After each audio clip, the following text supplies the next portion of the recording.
Dalam rangka memperingati Hari Natal, Radio Sonora FM dengan bangga mempersembahkan Sandiwara Radio Tinderella. Kisah ini terinspirasi dari novel Tinderella karangan Stephanie Zan, terbitan PT Gramedia Pustaka Utama. Sutradara Andre Komarudin, penulis naskah Seli Diandra, efek dan montase Andre Komarudin.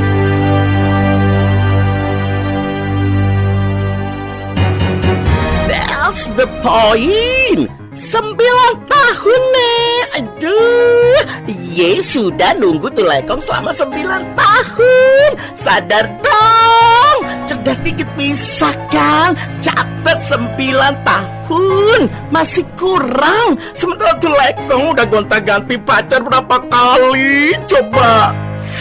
Pesta Natal besok, kamu sudah harus bawa pasangan ke rumahku buat ngerayain pesta Natal bareng-bareng seperti biasa. Apa? Iya sih, tapi kan gak segampang itu juga buat nyari cowok. Emangnya mereka tuh kayak lipstick yang bisa aku cari di mall, terus aku bawa ke rumah Nadia. Pakai Tinder. Tapi aku gak gitu desperate banget, Din, untuk nyari cowok pakai aplikasi Tinder. Kamu kira cowok-cowok yang ada di Tinder ini orang-orang yang desperate? Hello, mereka ini high quality jomblo. Lihat deh status mereka. Ada yang dokter, fotografer, chef, pilot juga ada nih.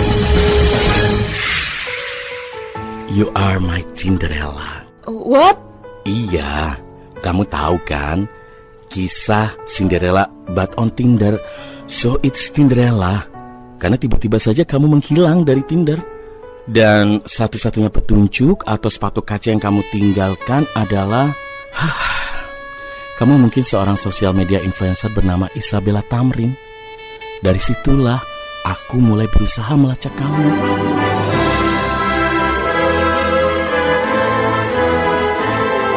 Terima kasih Tuhan. Kamu memang maha segalanya. I love Christmas so much. Kalau aja nih ya Nadia dan Roy gak jadian, mungkin selamanya aku akan memendam perasaanku ke Roy dan gak akan pernah main Tinder. Juga gak akan pernah ketemu sama Moreno. Tuhan memang selalu punya caranya sendiri untuk kebaikan umatnya. Khususnya di Natal tahun ini. I love Christmas. Waktu pertama kali kulihat dirimu hadir. Pada episode ke-10 kali ini didukung oleh para pemain. Isabella dimainkan oleh Sarah Siauta, Andre Komarudin berperan sebagai Moreno, dan narator Seli Diandra. Yang ku punya hanyalah hati yang setia, tulus padamu. Pada episode yang lalu diceritakan kalau kaki Isabella yang kesleo akhirnya harus digip dan Isabella harus berjalan dengan tongkat. Ketika Isabella hendak pulang ke rumah, cowok asing itu bersikeras ingin mengantarnya sampai ke rumah. Namun Isabella menolaknya. Kenapa sih kamu selalu nyusahin aku? Hello, menyusahkan. Iya, itu kamu. Tadi kamu ngotot melunasi semua biaya perawatanku. Padahal aku udah bilang kan kalau aku tuh punya asuransi kecelakaan. Tapi kamu tetap aja bersikeras. Dan sekarang kamu ingin mengantarku pulang. Padahal aku tadi juga udah bilang kan kalau aku akan dijemput sama ibuku. Apa kamu ini orang yang gak bisa menerima kata tidak? Di mana alamat rumahmu? Ih, kamu ini. Yaudah deh, nih. Karena sudah terlalu lelah menghadapi hari ini, terutama menghadapi cowok bertopi tersebut, akhirnya Isabella mengalah dan memberikan alamat apartemennya ke cowok asing itu yang bersikeras mengantarnya pulang ke rumah. Loh, kamu? Selamat pagi Isabella. Bagaimana? Kakinya udah baikan kan? Keesokan harinya, pagi itu Isabella dikejutkan oleh kehadiran si cowok bertopi yang tiba-tiba muncul di depan pintu apartemennya. Hari ini cowok asing itu tidak bertopi. Dia melepasnya dan ternyata rambut di balik topinya itu lumayan berantakan. Undercut dengan ikal yang kemana-mana. Seolah-olah sudah waktunya untuk dipangkas, tapi dia terus menundanya. Dari mana kamu tahu namaku? Kamu lupa siapa yang mengurus administrasimu di rumah sakit kemarin? Masa iya aku nggak bisa lihat namamu di semua dokumen itu? Oh iya ya. Terus kamu ngapain kesini? Mau ngecek kondisi kamu. Boleh aku masuk? Dengar ya. Bentar. Apa kamu nggak mempersilahkan tamumu masuk? Nggak baik kan kalau kita ngobrol di depan pintu seperti ini? Sesaat Isabella terdiam sambil memperhatikan si cowok bertopi yang masih berdiri termangu di depannya. Hari ini Isabella hanya sendirian saja di apartemen karena Sonya masih ada keperluan keluarga hingga beberapa hari ke depan. Tapi membiarkan tamunya hanya berdiri di luar saja seperti ini rasanya juga tidak sopan. Akhirnya Isabella mempersilahkan si cowok asing itu masuk ke dalam apartemennya. Terima kasih. Wah, apartemenmu cozy banget ya. Kamu yang dekor sendiri? Ya gitu deh.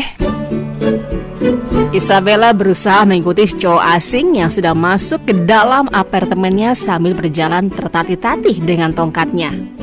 Isabella lalu berusaha untuk duduk di sofa ketika sang tamu juga sudah menghempaskan tubuhnya di sofa besar yang berada di ruang tamu. Namun Isabella sedikit kesulitan ketika akan duduk di sofa tersebut. Sini. Aku bantu.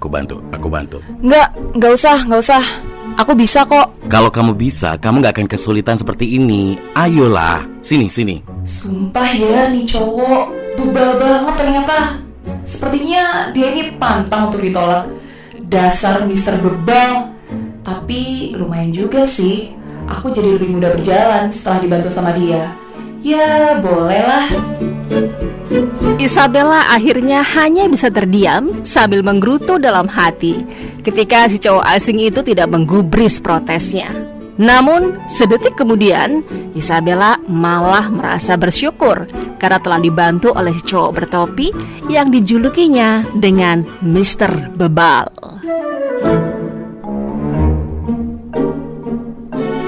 Thanks. Gini, denger ya. Aku tahu kalau kamu itu mau bertanggung jawab karena udah nyerempet aku. Tapi sungguhan deh, aku ini gak apa-apa. Dan aku juga gak akan menuntut apa-apa dari kamu. Jadi kamu tenang aja lah. Aku ini bisa merawat diriku sendiri kok. Dan keluargaku juga bisa ngerawat aku. Tapi aku ini merasa bersalah. Apa kamu juga bisa merawat rasa bersalahku ini juga? Sorry ya. Please deh, jangan ngegombal di depanku. Aku gak nyaman deh. Jujur, aku gak suka. Aku gak ngegombal. Siapa bilang aku ngegombal? Aku jujur. Kamunya aja yang kegeeran. Ya whatever lah. Tapi please banget, aku minta kamu itu gak usah repot-repot datang lagi ke sini, ke apartemenku atau menghubungi aku lagi. I'm fine kok. Gimana kalau gini? Tiba-tiba saja si cowok bertopi itu membungkukkan tubuhnya ke depan dan mempersempit jaraknya ke Isabella, membuat Isabella memundurkan tubuhnya ke belakang agar masih ada ruang di antara mereka. Isabella benar-benar canggung melihat perubahan sikap si cowok asing ini.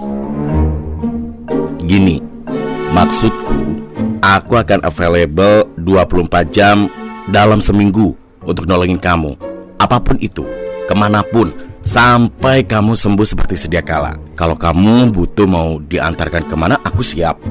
Atau kalau kamu butuh aku untuk ngirim barang, ngambil barang, apapun itu yang gak bisa kamu lakukan karena kakimu di gips, aku juga siap.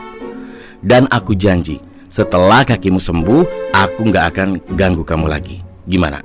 Gila, nih cowok bener-bener gila. This is crazy, beyond crazy. Tapi cowok ini kalau aku perhatikan, sepertinya dia nggak model cowok-cowok yang suka mengambil kesempatan dalam kesempitan deh. Dia juga kelihatannya nggak seperti orang yang punya niat jahat. Kemarin waktu aku numpang mobilnya juga bukan mobil murahan. Mobilnya malah termasuk mobil yang berkelas. Dan kalau dilihat dari rambut dan penampilannya, sepertinya dia ini orang yang lumayan berada dan berpendidikan. Isabella mengamati si cowok bertopi ini lekat-lekat dari ujung rambut sampai ujung kaki. Isabella berusaha memberikan penilaian pada cowok ini untuk memastikan dirinya agar tidak mudah percaya begitu saja sama cowok yang baru dikenal. Kalau aku nggak mau, gimana? Gini, kedua ortuku itu ngebesarin aku untuk jadi orang yang selalu bertanggung jawab dalam hal apapun. Kalau mereka tahu apa yang aku lakukan dan aku lari dari tanggung jawab, mereka bisa menggoreng aku hidup-hidup. Terserah deh, whatever. Great. Pertama kali yang harus aku lakukan adalah kenalin, namaku Moreno. Oh, iya juga ya. Rasanya dari kemarin kita belum kenalan kan? Iya juga. Dan hal yang kedua, kamu harus kasih nomor handphone kamu, karena aku harus bisa mengecek kondisi kamu setiap saat. Jangan kamu kira kalau kamu nggak ngontak aku, lalu aku nggak bakalan ngontak kamu duluan. Itu bukan aku. Ini cowok, bagaimana dia bisa baca pikiranku? Mungkin kalau dia mau, bisa aja tuh dia pasang CCTV di rumahku. Emang dia nggak punya kerjaan lain apa selain mengawasi aku siang dan malam?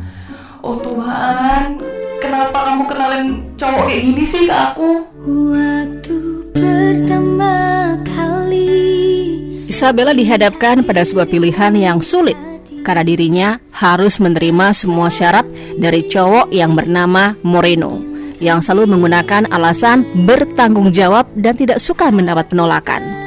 Sebenarnya kalau boleh jujur, rasanya risih juga diperhatikan seperti itu, apalagi sama cowok yang baru saja dikenal. Tapi mau gimana lagi? Lalu kira-kira apa lagi ya yang bakal dilakukan sama Moreno? Kita tunggu aja jawabannya besok di Sandiwara Radio Tinderella episode ke-11 bareng Teater Sonora.